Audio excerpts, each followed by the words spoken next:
अस्सलामु अलैकुम वरहमतुल्लाहि वबरकातुहू। अल्हम्दुलिल्लाहि रब्बिल आलमीन वस्सलातु वस्सलामु अला अशरफिल अंबियाइ वल मुरसलीन नबीना व रसूलिना व हबीबिना व इमामिना मुहम्मदिन व अला आलिहि व अस्हाबिहि अजमईन, अम्मा बाद। क़ाल नबी सल्लल्लाहु अलैहि व आलिहि वसल्लम अस्सिक्तु युसल्ला अलैहि व युदआ लिवालिदैहि बिल मग़फ़िरति वर रहमह औ कमा क़ाल अलैहि सलातु वस्सलाम।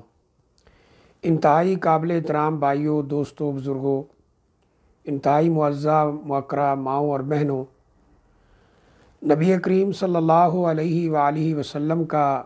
ये फरमान गिरामी है कि वो बच्चा जो पैदा होते ही फौत हो जाए, युसल्ला अलैहि व युदआ लिवालिदैहि, उस पर नमाज जनाज़ा भी पढ़ी जाएगी और जनाजे के अंदर उसके वालदैन के लिए मग़फ़रत और रहमत की दुआ भी की जाएगी। हमारे बहुत सारे भाइयों बहनों की तरफ से ये सवाल किया गया है कि वो बच्चा जो पैदा होते ही फौत हो जाए या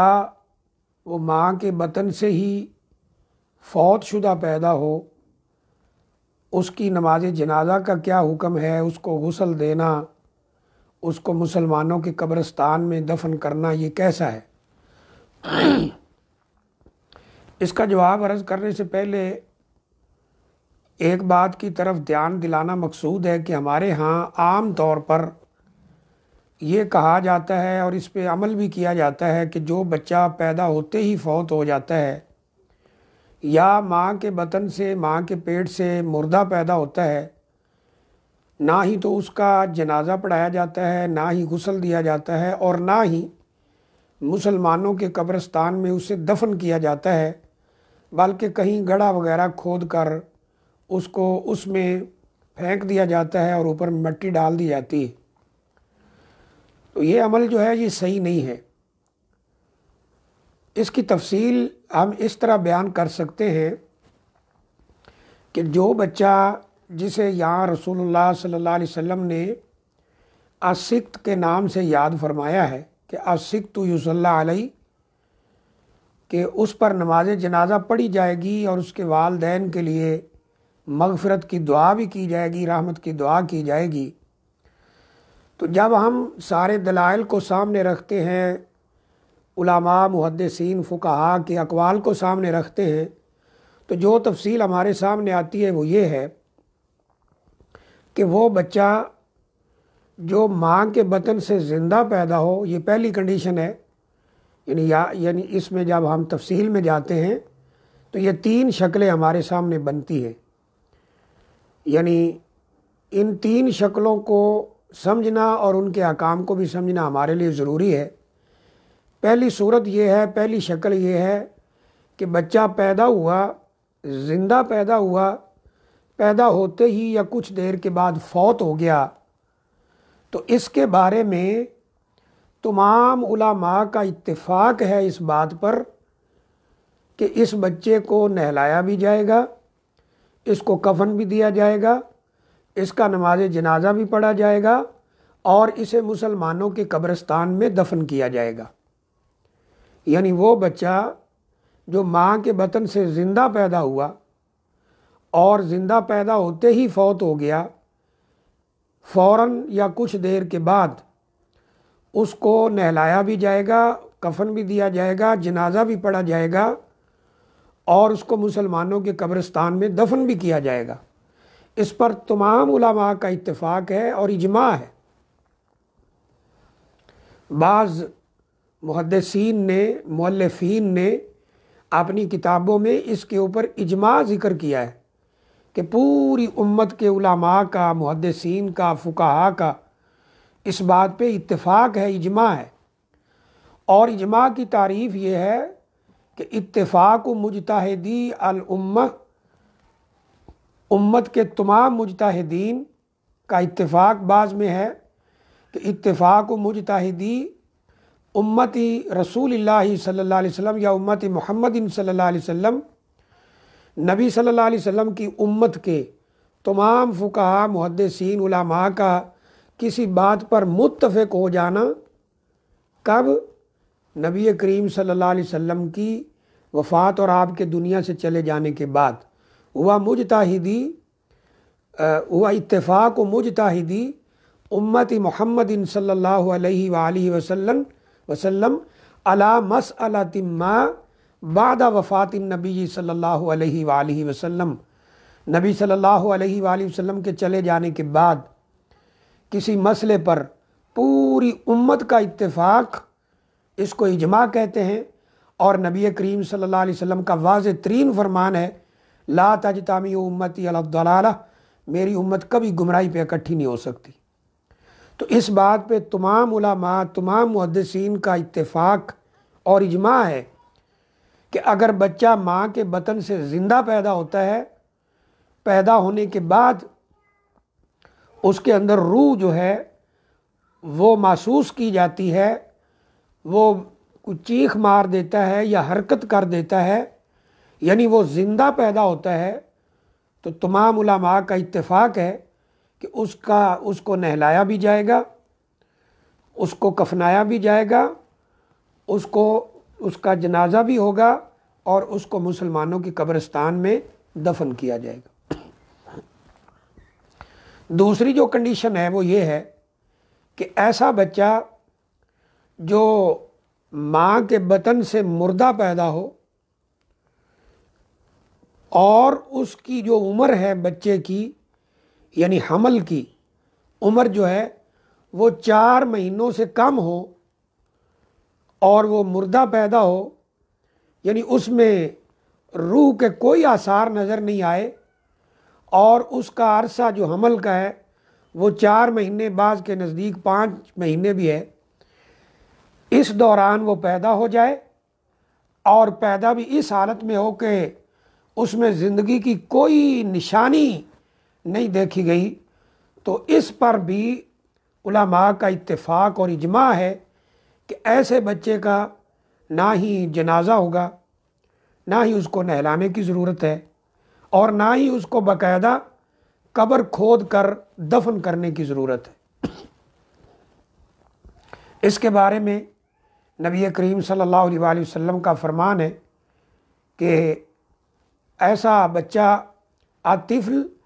ला युसल्ला अलैहि वला यारिसु वला यूरस हत्ता यस्तहिल्ला, कि जो बच्चा पैदा होता है और पैदा होते ही उसके अंदर ज़िंदगी की कोई रमक, कोई निशानी नहीं देखी जाती, वो मुर्दा पैदा हुआ है, तो ऐसी शक्ल में उसकी नमाज जनाजा वगैरह की ज़रूरत नहीं और इसके अलावा वो वारिस भी नहीं बनेगा, उसका कोई वारिस नहीं बनेगा। तो ये उस बच्चे पर इत्तेफाक है जो 4 या फिर बाज़ उलमा के नज़दीक 5 महीने की उम्र में फ़ौत हो गया या इससे पहले फ़ौत हो गया, 1 महीना, 2 महीने, 3 महीने, तो पैदा होने के बाद उसमें ज़िंदगी की कोई रमक नहीं देखी गई।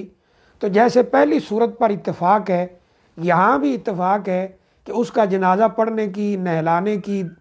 कफन देने की, मुसलमानों के कब्रिस्तान में दफन करने की कोई ज़रूरत नहीं है। यानी ये पहली कंडीशन के बिल्कुल ऑपोजिट है। पहला ये था कि बच्चा पैदा हुआ है, पैदा होने के बाद उसके अंदर ज़िंदगी की रमक अलामत देखी गई है, उसने आवाज़ निकाली या चीख मारी या हरकत कर दी, तो तमाम उलमा का इत्तेफाक है कि उसको नहलाया जाएगा, उसको कफन दिया जाएगा, उसका जनाजा होगा और उसे मुसलमानों के कब्रिस्तान में दफन किया जाएगा। और इसकी दलील जो मैंने शुरू में पढ़ दी है कि नबी अकरम सल्लल्लाहु अलैहि वसल्लम ने फरमाया, असिक्तु युसल्ला अलैहि व युदआ लिवालिदैहि बिल मगफिरति वर रहमा, कि जो बच्चा इस तरह पैदा हुआ है उसकी नमाज जनाजा भी होगी और उसके वालिदैन के लिए मगफरत की दुआ भी होगी। अब यहाँ दोनों की अलग अलग ये दलाइल मौजूद हैं। एक से पता चलता है कि जनाजा होना चाहिए, एक हदीस से, एक से पता चलता है नहीं होना चाहिए। दोनों में जमा ये है कि अगर बच्चा पैदा होते ही फौत हो गया लेकिन उसमें ज़िंदगी की रमक देखी गई, कोई अलामत देखी गई, उसका जनाजा वगैरह भी होगा, نہلایا جائے گا، مسلمانوں کے قبرستان میں دفن ہوگا۔ اور اگر ایسا نہیں دیکھا گیا اور ساتھ ساتھ اس کی عمر بھی 4 یا 5 مہینے ہے یا اس سے کم ہے، 3 مہینے 2 مہینے پیدا ہوا، اس کی کوئی زندگی کی رمق اس کے اندر نہیں دیکھی گئی، اس پر بھی اتفاق ہے، اس کا جنازہ وغیرہ پڑھنے کی ضرورت نہیں ہے، جیسا کہ رسول اللہ صلی اللہ علیہ وسلم کا یہ فرمان ابھی آپ نے سنا ہے۔ ان 2 شکلوں پہ اتفاق ہے۔ ایک تیسری شکل ہے، وہ یہ ہے کہ بچہ پیدا ہوا، پیدا ہونے کے بعد اس کے اندر زندگی کی رمق کسی نے نہیں دیکھی، لیکن اس کی جو عمر ہے وہ اس کنڈیشن میں آ چکی ہے کہ ماں کے بطن کے اندر بچہ پورا ہو چکا ہے، اس کا جسم پورا ہو گیا ہے اور اس کے اندر روح پھونک دی گئی ہے۔ اب اگر وہ پیدا ہوتا ہے لیکن پیدا ہونے کے بعد کوئی آواز، کوئی حرکت، کوئی چیخ، کوئی زندگی کی علامت اس میں نہیں دیکھی گئی، تو یہ ایسا بچہ ہے کہ جس کے بارے میں علماء کے درمیان اختلاف ہے کہ اس کا جنازہ پڑھا جائے یا نہ پڑھا جائے، اس کو نہلایا جائے یا نہ نہلایا جائے، کفن دیا جائے یا نہ دیا جائے۔ اور یہ بات بالکل واضح ہے، قرآن مجید کے اندر بھی، سورہ مومنون میں، دیگر کئی جگہوں پر بالکل واضح طور پر موجود ہے، اور نبی اکرم صلی اللہ علیہ وآلہ وسلم نے بھی اس کا ذکر مختلف حدیث میں کیا ہے کہ ماں کے بطن میں جو بچہ بننے کے مراحل ہیں وہ 40 دن کے ہوتے ہیں۔ 40 دن پہلا مرحلہ ہے جس میں وہ پانی کا قطرہ، منی کا قطرہ رہتا ہے، پھر 40 دن اگلے آتے ہیں، نبی صلی اللہ علیہ وسلم نے جیسے بیان فرمایا یہ لوتھڑا بن جاتا ہے، پھر اگلے 40 دن آتے ہیں، وہ یہ علقہ اور مضغہ کے لفظ آتے ہیں کہ وہ ہڈیاں بن جاتی ہیں، اس کے اوپر جسم آتا ہے، تو 120 دن یعنی 4 مہینے تقریباً یہ بچہ جو ہے اپنا جسم ماں کے پیٹ میں مکمل کر لیتا ہے۔ اور حدیث میں بالکل واضح ہے کہ جو ہی یہ عرصہ مکمل ہوتا ہے، فرشتہ نازل ہوتا ہے اور اللہ سے پوچھتا ہے، اے اللہ یہ جو ماں کے پیٹ میں حمل ہے، ذکر او انثی، یہ بچہ لڑکا ہے یا لڑکی ہے، یعنی یہ جو عورت کو حمل ہے لڑکا ہوگا کہ لڑکی ہوگی، شقی ام سعید، بدبخت ہوگا کہ نیک بخت ہوگا، اس کی عمر کتنی ہے، اس کا رزق کتنا ہے، کہاں فوت ہوگا، یہ ساری باتیں ماں کے بطن کے اندر لکھ دی جاتی۔ تو یہ جو بچہ ہے جس نے اپنی ماں کے پیٹ میں 4 مہینے، بعض کے نزدیک 5 مہینے مکمل کر لیے، اور وہ پیدا ہوا لیکن زندگی کے آثار نظر نہیں آئے، وہ اس کی عمر مثلاً 5 مہینے ہے، 6 مہینے ہے، 7 مہینے ہے، 8 مہینے ہے، یا 9 ماہ وہ مکمل کر چکا ہے، یعنی 4 مہینے یا 5 مہینے سے زیادہ جتنا بھی عرصہ گزرا ہے، اس کے بعد وہ پیدا ہوا ہے، لیکن پیدا ہونے کے بعد اس کے اندر کوئی ایسے آثار نہیں دیکھے گئے، اس کے بارے میں علماء اختلاف کرتے ہیں۔ بہت سارے علماء اس بات کی طرف گئے ہیں کہ اس کا بھی جنازہ پڑھنے کی ضرورت نہیں ہے، اور غسل کفن دینے کی اس کو ضرورت نہیں ہے، اور یہاں یہ بات ضرور ہے کہ ایسے بچے کو مسلمانوں کے قبرستان میں دفن کر دیا جائے۔ اور بعض علماء نے یہ کہا ہے کہ کیونکہ وہ اپنا جسم مکمل کر چکا ہے، اس کے اندر روح پھونکی جا چکی ہے، پیدائش کے وقت وہ فوت ہو گیا ہے یا چند دن پہلے فوت ہوا ہے، اور وہ اس طرح پیدا ہوا ہے کہ اس نے پیدا ہونے کے بعد کوئی آواز، کوئی حرکت نہیں کی، زندگی کے کوئی آثار نظر نہیں آئے، لیکن اس کے اندر روح مکمل ہو چکی تھی، کیونکہ یہ زندہ تھا تو ماں کے پیٹ میں رہا، اور یہ یعنی اس طرح بڑھتا رہا، پرورش پاتا رہا، تو لہٰذا اس کا بھی جنازہ ہوگا، اس کو بھی کفن دیا جائے گا، اس کو بھی غسل کیا جائے گا، اور اس کو مسلمانوں کے قبرستان میں دفن کیا جائے گا۔ یہ بہت سارے محدثین اور فقہاء کا یہ قول اور موقف موجود ہے۔ یعنی اس بچے کے بارے میں اختلاف ہے، پہلے 2 کے بارے میں اتفاق ہے، اس کے بارے میں اختلاف ہے، بعض کے نزدیک جنازہ وغیرہ پڑھنے کی ضرورت نہیں، اور بعض کے نزدیک ضرورت ہے، کیونکہ یہ بچہ زندہ رہا اپنی والدہ کے، اپنی ماں کے پیٹ کے اندر۔ اور اسی لیے نبی اکرم صلی اللہ علیہ وسلم کا ایک فرمان ملتا ہے کہ والذی نفسی بیدہ ان سکتا، کہ مجھے اس ذات کی قسم جس کے ہاتھ میں میری جان ہے، کہ جو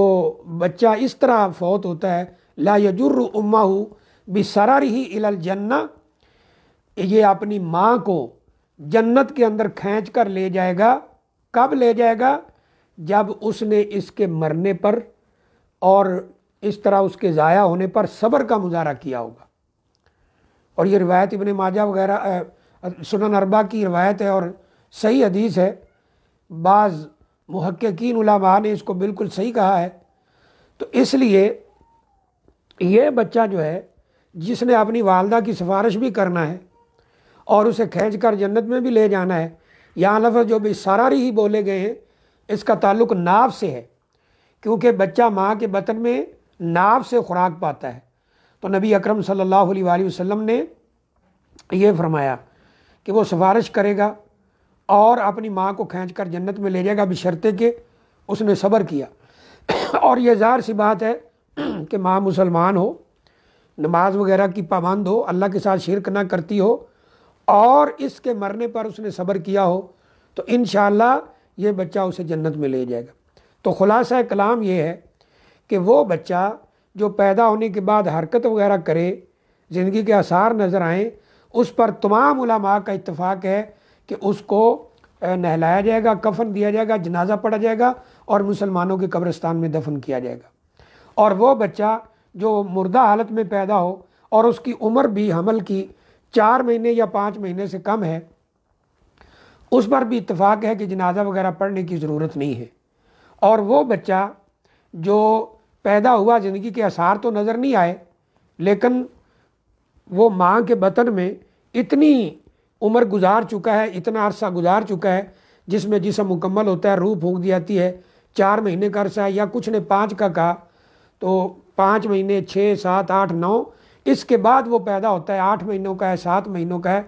اور اس کی میں زندگی کے آثار نظر نہیں آتے۔ تو اس میں اختلاف ہے، بعض کے نزدیک جنازہ وغیرہ پڑھا جائے گا، بعض کے نزدیک نہیں۔ اور جو صحیح بات لگتی ہے محققین، محدثین، علماء کے قول کی روشنی میں، ان کے دلائل اور ان کے موقف کی روشنی میں، وہ یہی ہے کہ ایسے بچے کا بھی جنازہ پڑھا جائے گا اور اسے مسلمانوں کے قبرستان میں دفن کیا جائے گا۔ یہ جو تفصیل ہے یہ ہر بچے کے بارے میں ہے، وہ لڑکا ہو یا لڑکی ہو۔ بعض لوگ لڑکے اور لڑکی کا فرق کر دیتے ہیں، لڑکے کا جنازہ پڑھا جائے، لڑکی کا نہ پڑھا جائے۔ یہ کوئی ایسی تفریق اسلام کے اندر نہیں ہے۔ اور ان سب کنڈیشنوں کے اوپر ایک ہی حکم لگا دینا کہ نہیں اس کا جنازہ نہیں ہے، اس کو کہیں جا کے گڑھا کھود کے دفن کر دیا جائے، یہ بھی صحیح نہیں ہے۔ اور یہ بھی صحیح نہیں ہے کہ ہر بچہ جو اس طرح اس پہ جنازہ پڑھنا ہی پڑھنا ہے، لازمی ہے، واجب ہے، یہ بھی صحیح نہیں ہے۔ یہ تفصیل تھوڑی سی عرض کر دی گئی ہے۔ اللہ تعالیٰ سے دعا ہے کہ جو کچھ بیان ہوا ہے اللہ تعالیٰ ہمیں سمجھنے کی، اس پر غور کرنے کی توفیق عطا فرمائے۔ اس میں جو صحیح چیز تھی وہ اللہ تعالیٰ کی توفیق سے تھی، کوئی غلطی تو وہ میری کام علمی اور شیطان کی دار اندازی کی وجہ سے تھی۔ اللہ تعالیٰ سے دعا ہے کہ اللہ تعالیٰ عمل کی توفیق عطا فرمائے، اور اللہ تعالیٰ ہمیں دین کو سمجھنے کی اور سمجھ کر اس پر چلنے کی، دوسروں تک پہنچانے کی توفیق عطا فرمائے۔ وآخر دعوانا الحمد للہ رب العالمین۔